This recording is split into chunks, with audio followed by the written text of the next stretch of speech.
With this episode, please take it all in with the context in which it's given. Consider this offered thought through the lens of curiosity versus judgment. This podcast is for anyone who is in the process of becoming. I hope that whoever's meant to hear what I have to say is listening, but as always, all it comes to the front.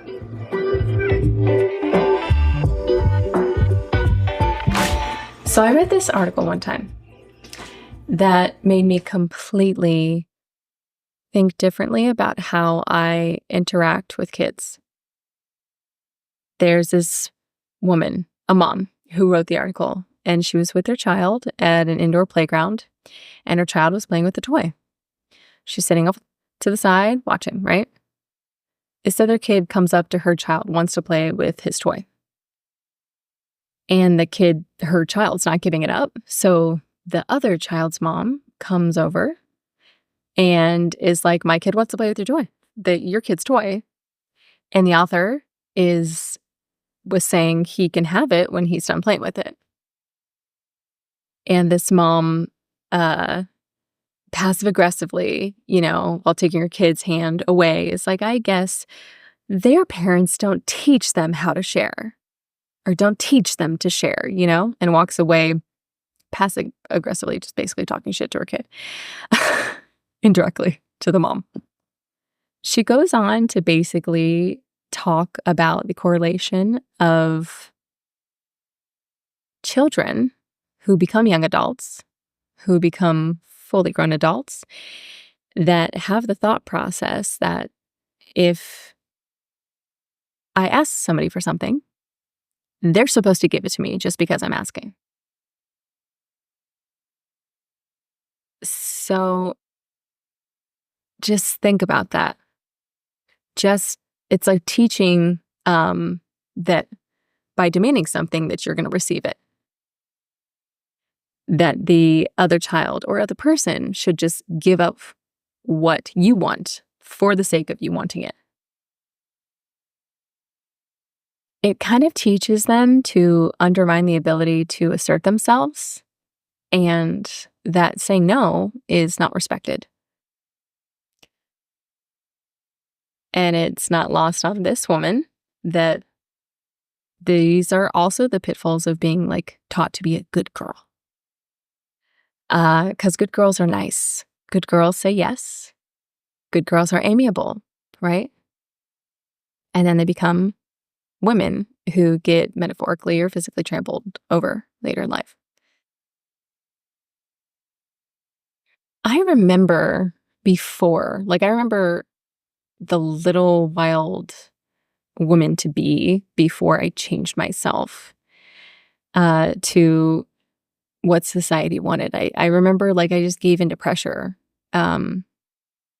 Not that it just changed and, I remember that I changed. I kept journals since I was 9, and I went back and read through all of them, and I can see when I made this change. I even wrote about my friends being mean. I even wrote about friends being my friends being my actually bullies, and eventually just giving into pressure. And it was around 13. But before that age, I was a little rebel girl. I didn't like listening to people. I liked doing my own things. I had more moxie. I just remember having more zest. And then there was this pressure and pressure and pressure from everyone and everything, it seemed, to just kind of fall into line and act a certain way and be a certain way. And ultimately, that led me to have a loss of self. And getting into a relationship that I wasn't necessarily thrilled about. It just kind of happened upon them. Started dating and this isn't bad, I guess. And then they became, longer term relationships. And that actually, that led into adulthood. And in my 20s is what got me into, I got myself into a relationship, and that relationship became an abusive relationship. And that caused me to have a near soul death and experience what depression was for the first time. Real depression, years of depression. until eventually my entire being said, no, like, I'm not supposed to be here, and started rebuilding myself. And I have been for years, and I'm in a good place mentally and emotionally, spiritually, physically. And that's why I'm able to speak about it now without it jading me. But I think not just the pitfalls of being forced or heavily pushed in the direction of being a good girl, I think this is all tied together. So I didn't want to just read one article, right? I looked up another one about like parenting, sharing, and I found a Times article. It was entitled "No Share Parenting," and this writer was male. And to quote, he said, he hopes the "stay away from my stuff" thing is a fad. He goes on to cite 2 other women's writings on like the topic.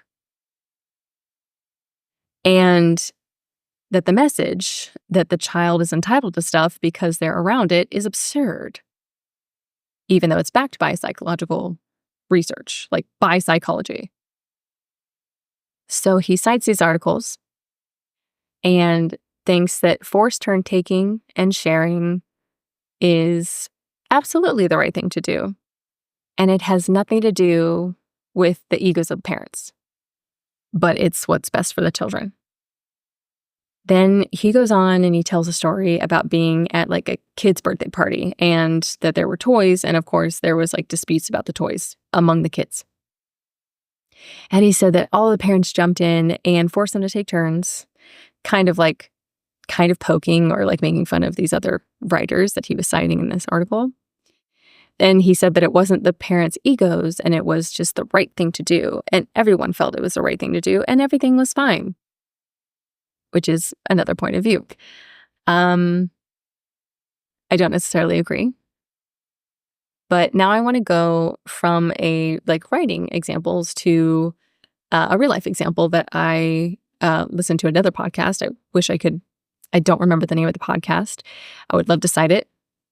But this woman was saying that she will never not give her number to a man who asks, like, again, ever again. Basically, she will always give her number away because of what happened. So she owned like a bar club or bar restaurant. And this guy was like flashing jewelry, flashing money, asking for her number.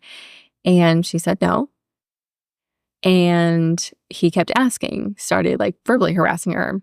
She said no. Him and his friends started harass her staff. She said no.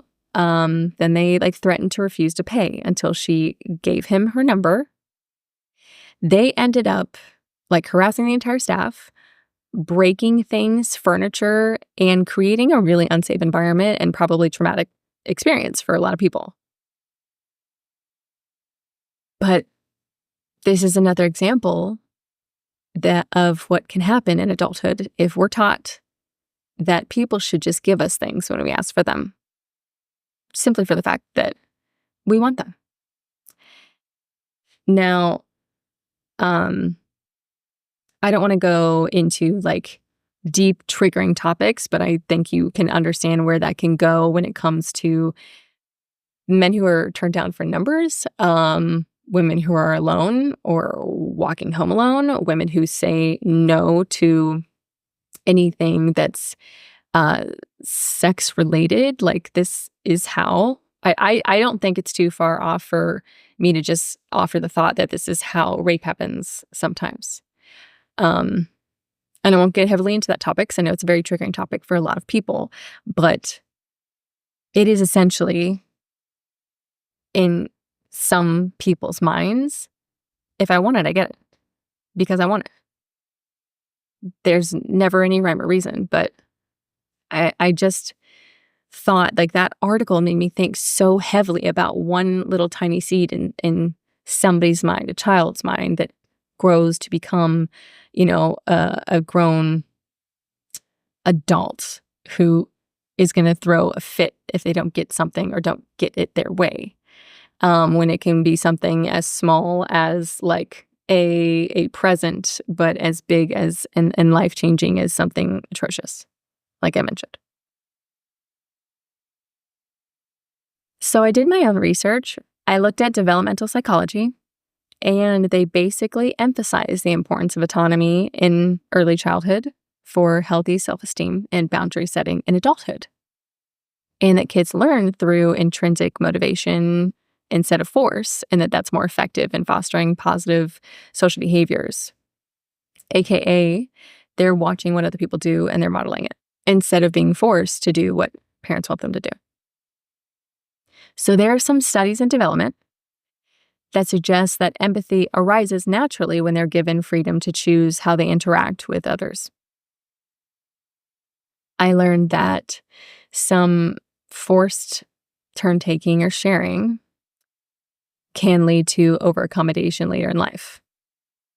Some cognitive behavior research indicates that over-accommodation and people-pleasing behaviors in adulthood can be tracked back to childhood. And then that's usually in childhood when they were required to prioritize other people's needs over their own. My personal opinion is that altruism shouldn't be forced. Kids learn more life skills and generosity when they're not being forced to be nice or to be a good little boy or a good little girl, a good little kid. I don't want any little girls I know and love to think as a child that they should give someone something because it's being demanded of them. I want every kid that becomes an adult to know how to comfortably and assertively say no. Because I wish I did. I wish I had that experience. I'm 33 years old. I'm still having issues sometimes of building boundaries. And it's the main thing I advocate for, mainly because I am practicing it and I've become better at it. But in no way have I mastered the art of consistently learning to draw the line with people, especially the ones that I care about, because usually those are the hardest to say no to, right?